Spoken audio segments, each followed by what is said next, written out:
ഇടുക്കി വരാട്ടുമേട്ടിൽ നടൻ പ്രകാശ് രാജ് നടത്തിയ കയ്യേറ്റത്തിൽ നടപടി കടുപ്പിക്കാൻ റവന്യൂ വകുപ്പ് ആദ്യം നോട്ടീസ് അയച്ചിട്ടും നടൻ നേരിട്ട് ഹാജരാകാത്ത പശ്ചാത്തലത്തിൽ രണ്ടാമതും നോട്ടീസ് നൽകാനാണ് നീക്കം. പട്ടയഭൂമിയുടെ മറവിൽ 20 സെന്റിലധികം ഭൂമി കയ്യേറിയിട്ടുണ്ടെന്നാണ് സംശയം. അടുത്ത ദിവസം തന്നെ ഭൂമി അളക്കാനുള്ള നടപടികൾ ആരംഭിക്കും. കൂടാതെ പട്ടയം നൽകിയതിൽ തെറ്റ് സംഭവിച്ചിട്ടുണ്ടോ എന്നും റവന്യൂ വകുപ്പ് പരിശോധിക്കാൻ തീരുമാനിച്ചിരിക്കുന്നു. ഇടുക്കിയിൽ നിന്ന് സുബിൻ തോമസും കൊച്ചിയിൽ നിന്ന് ജിജീഷ് കരുണാകരനും ഈ വളരെ പ്രധാനപ്പെട്ട വാർത്തയുടെ അപ്ഡേറ്റ്സുമായി ചേരുകയാണ്. ആദ്യം ഇടുക്കിയിലെ സുബിനിലേക്കാണ് പോകുന്നത്. സുബിൻ, ഈ പ്രകാശ് രാജ് നടത്തിയിരിക്കുന്നത് എത്രത്തോളം ഭീമമായ ഭൂമി കയ്യേറ്റമാണ്? അതായത് ഒരു ഷെഡ് പോലെ, ഒരു ഫാം ഹൗസ് പോലെ ആദ്യം നിർമ്മിക്കുന്നു, അതിനുശേഷം ആ ഫാം ഹൗസിന് ചുറ്റുമുള്ള നിരവധി ഭൂമി കയ്യേറുന്നു. ഇതാണോ ഈ ഇടുക്കി ജില്ലയിൽ പ്രകാശ് രാജ് ചെയ്തിരിക്കുന്നത്, സുബിൻ?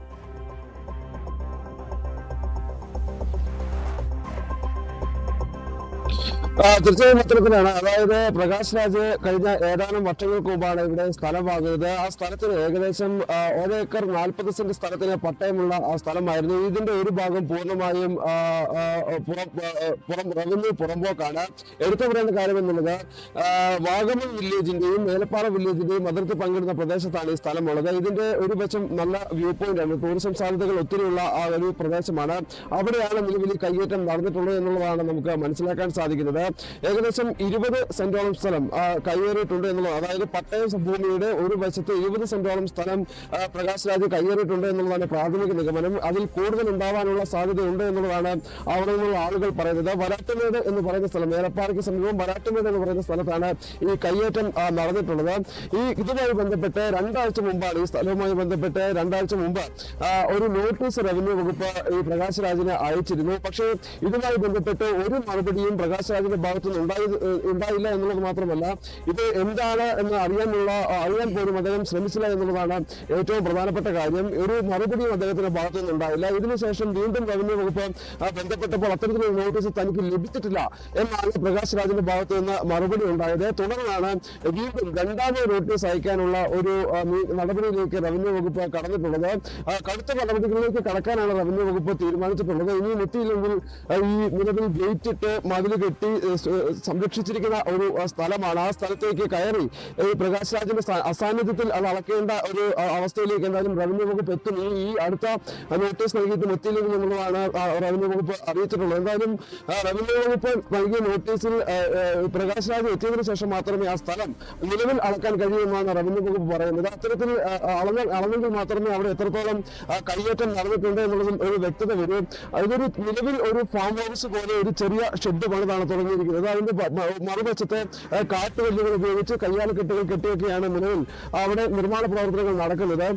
ഭാവിയിൽ ഒരു വലിയ ടൂറിസം കേന്ദ്രമായി വളരാൻ സാധ്യതയുള്ള ഇടമാണ് വരാട്ടുമേട്. അങ്ങനെയെങ്കിൽ അവിടെ വരും നാളുകളിൽ വലിയ റിസോർട്ട് കെട്ടിപ്പൊക്കുക എന്നുള്ളതായിരിക്കാം പ്രകാശ് രാജിന്റെ ലക്ഷ്യം എന്നുള്ളതാണ് നമുക്ക് മനസ്സിലാക്കാൻ സാധിക്കും. എന്തായാലും ഇതുമായി ബന്ധപ്പെട്ട് അടിയന്തര നടപടികൾ സ്വീകരിച്ച് മുമ്പോട്ട് പോകാനാണ് റവന്യൂ വകുപ്പ് ദയവായി തുടരൂ. ഇപ്പോൾ കൊച്ചിയിൽ നിന്ന് ജിജീഷ് കരുണാകരൻ കൂടി ചേരുകയാണ്. ജിജീഷിലേക്ക് പോവുകയാണ്. ജിജീഷ്, പ്രകാശ് രാജിനെ പറ്റി നമുക്കറിയാമല്ലോ. ഇദ്ദേഹം പരിസ്ഥിതി സ്നേഹിയാണ് എന്നാണ് പറയപ്പെടുന്നത്, ദളിത് സ്നേഹിയാണെന്ന് പറയപ്പെടുന്നു. എവിടെയൊക്കെ ആന്റി നാഷണൽ ആക്ടിവിറ്റീസ് ഏതൊക്കെ ഭാഗത്ത് ഈ രാജ്യത്ത് നടക്കുന്നുണ്ടോ അവിടെ എല്ലാം ഈ മഹാൻ എത്തിപ്പെടുന്ന ഒരു കാഴ്ചയുണ്ട്. ഇപ്പം എനിക്ക് തോന്നുന്നു ഡൽഹിയിലാണെന്ന് തോന്നുന്നു, ജന്തർ മന്ദറിൽ കാണും. അപ്പം നോക്കൂ, ഇയാൾ ഒരു ഭാഗത്ത് പരിസ്ഥിതി സ്നേഹം പറയുന്നു, ഒരു ഭാഗത്ത് ഇത്തരം പ്രവർത്തികൾ കാണിക്കുമ്പോൾ അതിൻ്റെ മറുഭാഗമാണ് ജനം TV ഇപ്പോൾ എക്സ്പോസ് ചെയ്തത്. ഇടുക്കി ജില്ലയിൽ ഇയാൾ ഭൂമി കയ്യേറ്റം നടത്തിയിരിക്കുകയാണ്.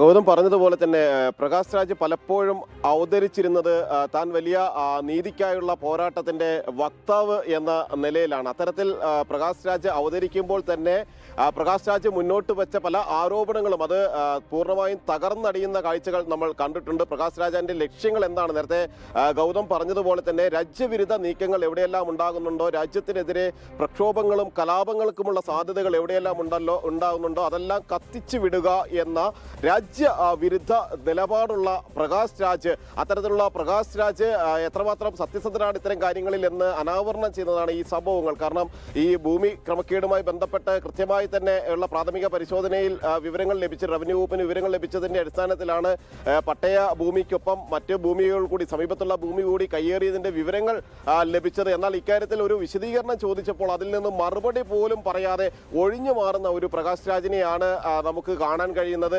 അങ്ങനെ വലിയ കയ്യേറ്റങ്ങളെല്ലാം അത്തരത്തിൽ പ്രാഥമികമായി തന്നെ വിവരങ്ങൾ ലഭിച്ചിരിക്കുന്ന ഒരു പ്രകാശ് രാജ്, ആ പ്രകാശ് രാജിന്റെ ഒരു പശ്ചാത്തലം പരിശോധിക്കുമ്പോൾ നമുക്ക് മനസ്സിലാക്കാൻ കഴിയും. ഗൗതം പറഞ്ഞതുപോലെ തന്നെ ഏറ്റവും ഒടുവിൽ ഈ ജന്തർ മന്ദിറിലെ സമരം എന്ന പേരിൽ നടക്കുന്ന കലാപം, ആ കലാപത്തെ പിന്തുണച്ചുകൊണ്ടാണ് പ്രകാശ് രാജ് മുന്നോട്ട് വന്നത്, രംഗത്ത് വന്നത്. അവിടെ ഇടുക്കി വരാട്ടുമേട്ടിൽ നടൻ പ്രകാശ് രാജ് നടത്തിയ കയ്യേറ്റം, അതിൽ നടപടി കടുപ്പിക്കാൻ റവന്യൂ വകുപ്പ് ഒരുങ്ങുന്നു. ആദ്യം നോട്ടീസ് അയച്ചിട്ടും നടൻ നേരിട്ട് ഹാജരാകാത്ത പശ്ചാത്തലത്തിൽ രണ്ടാമതും നോട്ടീസ് നൽകാൻ റവന്യൂ വകുപ്പ് തീരുമാനിച്ചിരിക്കുകയാണ്. 20 സെന്റിലധികം ഭൂമിയാണ് കയ്യേറിയത്. ജിജീഷും സുബിനുമാണ് ഈ വാർത്തയുടെ റിപ്പോർട്ടുമായി ചേർന്നത്. ജിജീഷ് കരുണാകരൻ നേരത്തെ പറഞ്ഞുകൊണ്ടിരിക്കുകയാണ്. ജിജീഷ്, നേരത്തെ നമ്മൾ ചർച്ച ചെയ്ത് വന്നത് ഈ പ്രകാശ് രാജിന്റെ ഒരു പൊതു സ്വഭാവം എന്താണ്, അല്ലെങ്കിൽ പൊതുസമൂഹത്തിന് മുന്നിൽ ഇദ്ദേഹത്തിന്റെ ഒരു ചിത്രവും തനിനിറം മറ്റൊന്നുമാണല്ലോ എന്ന കാര്യമാണല്ലോ നമ്മൾ ചർച്ച ചെയ്തത്. ജിജീഷിന് തുടരാം.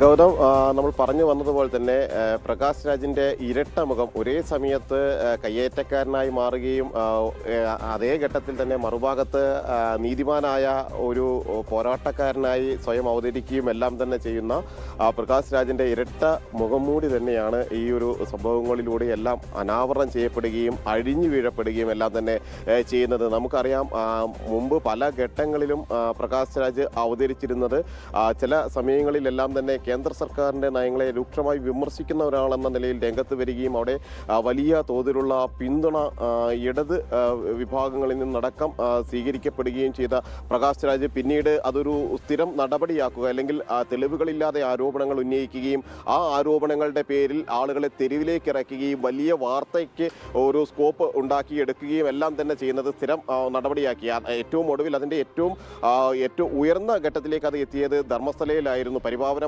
ആ കേന്ദ്രത്തെ പോലും തെറ്റായ പ്രചാരണങ്ങളുടെ കേന്ദ്രമാക്കി മാറ്റാനും യാതൊരു അടിസ്ഥാനവുമില്ലാത്ത ആരോപണങ്ങൾ ഉയർത്തിക്കൊണ്ട് വിശ്വാസികളുടെ മനസ്സിലടക്കം വേദനകൾ സൃഷ്ടിക്കാനും എല്ലാം തന്നെ പ്രകാശ് രാജ് നടത്തിയ ഗൂഢാലോചന എന്തായിരുന്നു എന്നത് കൃത്യമായി തന്നെ പിന്നീട് പുറത്തു വന്നിരുന്നു. അതുമായി ബന്ധപ്പെട്ട ആളുകൾ തന്നെ പ്രകാശ് രാജ് ഇതിൽ ഇടപെട്ടതിന്റെ തെളിവുകൾ പുറത്തു കൊണ്ടുവരികയും ചെയ്തു. അതിനു മുമ്പ് കോവിഡ് കാലത്തായിരുന്നു രാജ്യം ഒറ്റക്കെട്ടായി നിന്ന് കോവിഡിനെതിരെ പൊരുതേണ്ട ആ ഒരു ഘട്ടത്തിൽ അവിടെയും സർക്കാരിനെതിരെ, കേന്ദ്ര സർക്കാരിനെതിരെ വിമർശനങ്ങൾ, പ്രധാനമന്ത്രിക്കെതിരെ വിമർശനങ്ങൾ ഉയർത്തിക്കൊണ്ട് പ്രകാശ് രാജ് ആ ഒരു ഘട്ടത്തിലും രംഗത്ത് വന്നു. ഏറ്റവും ഒടുവിൽ നേരത്തെ ഗൗതം സൂചിപ്പിച്ചതുപോലെ തന്നെ ജന്തർ മന്ദിറിലെ ഡൽഹിയിലെ കലാപത്തിൻ്റെ ഒരു സാഹചര്യത്തിൽ അവിടെ പ്രക്ഷോഭങ്ങൾ നടത്തുന്ന ഒരു ആളുകളെ പിന്തുണച്ചുകൊണ്ട് അനാവശ്യമായ സമരങ്ങൾ അത് രാജ്യത്തിനെതിരാണ് എന്ന് മനസ്സിലാക്കിക്കൊണ്ട് അത് അങ്ങനെ നടക്കട്ടെ എന്നും ആ കൂടുതൽ വിദ്യാർത്ഥികളെ ആ സമരത്തിൻ്റെ ഭാഗമാക്കി മാറ്റാനുമെല്ലാമുള്ള ശ്രമങ്ങൾ പ്രകാശ് രാജിൻ്റെ ഭാഗത്തു നിന്നുണ്ടായി. ആ ഘട്ടത്തിൽ ഇവിടെ പ്രകാശ് രാജ് എന്ത് നിലപാട് സ്വീകരിക്കുന്നു എന്നത് അതിൽ ഏറ്റവും പ്രധാനമാണ്. കാരണം പലതവണ നോട്ടീസ് നൽകിയിട്ടും അതിന് മറുപടി നൽകിയിട്ടില്ല. ബംഗളൂരുവിലും ചെന്നൈയിലും അടക്കം നിരവധി വിലാസങ്ങളുള്ള ആളാണ്. ഒരു സ്ഥലത്ത് കൃത്യമായ വിലാസത്തിൽ ഉറച്ചു നിൽക്കുന്ന ആളല്ല. അവിടെയെല്ലാം തന്നെ നോട്ടീസുകൾ നൽകിയിരുന്നു. എന്നാൽ അതൊന്നും കൈപ്പറ്റിയില്ല എന്ന് മാത്രമല്ല, എന്താണ് തനിക്കിതിൽ ഈ കാര്യത്തിൽ പറയാനുള്ള ഒരു വിശദീകരണം എന്നതിന് കൃത്യമായ മറുപടി പ്രകാശ് രാജ് ഇതുവരെ നൽകിയിട്ടുമില്ല. അത് കയ്യേറിയ ഭൂമി അല്ല എന്നുണ്ടെങ്കിൽ സ്വാഭാവികമായും പ്രകാശ് രാജിന് അത് തെളിവുകൾ സഹിതം മുന്നോട്ട് വയ്ക്കാവുന്ന കാര്യം മാത്രമാണ്. അത് റവന്യൂ വിഭാഗത്തെ അറിയിക്കാവുന്നതാണ്. എന്നാൽ അത്തരം ഒരു തൻ്റെ നിരപരാധിത്വം ഉണ്ട് എങ്കിൽ അത് തെളിയിക്കാനുള്ള അതിന് നടപടിയും പ്രകാശ് രാജ് സ്വീകരിക്കുന്നില്ല എന്നത് കൃത്യമായി ഇതിൽ ചില ദുരൂഹമായ കാര്യങ്ങളുണ്ട്. ഭൂമി കയ്യേറ്റം അടക്കമുള്ള കാര്യങ്ങളിലേക്ക് തന്നെ അന്വേഷണം എത്തേണ്ടതുണ്ട് എന്ന് തന്നെയാണ് വ്യക്തമാക്കുന്നത്. എന്നാൽ അതേ ഘട്ടത്തിൽ സർക്കാർ ഇക്കാര്യത്തിൽ എന്ത് നിലപാട് സ്വീകരിക്കും എന്നത് ഏറ്റവും പ്രസക്തമായ ഒരു കാര്യമാണ്. ഈ ഒരു കാര്യങ്ങൾ പുറത്തു കൊണ്ടുവരാൻ പ്രകാശ് രാജിന്റെ ഭൂമി കയ്യേറ്റം അടക്കമുള്ള വിവരങ്ങൾ പുറത്തു കൊണ്ടുവരുന്നതിന് എന്ത് നടപടിയായിരിക്കും സർക്കാർ തലത്തിൽ സ്വീകരിക്കപ്പെടുക എന്നത് ഏറ്റവും പ്രധാനമാണ്. കാരണം കഴിഞ്ഞ സർക്കാരിന്റെ കാലത്തടക്കമാണ് പ്രകാശ് രാജ് ഇത്തരത്തിൽ ഭൂമി കയ്യേറ്റത്തിലേക്കും എല്ലാം തന്നെ നീങ്ങിയത്. ഏതായാലും നടൻ പ്രകാശ് രാജിന്റെ തനിനിറം പുറത്താകുന്നതാണ് ഈ ഭൂമി കയ്യേറ്റത്തിന്റെ വാർത്തകൾ. ഇടുക്കി ജില്ലയിൽ ഏതാണ്ട് 20 സെന്റിലധികം ഭൂമി പ്രകാശ് രാജ് കയ്യേറിയിരിക്കുകയാണ്.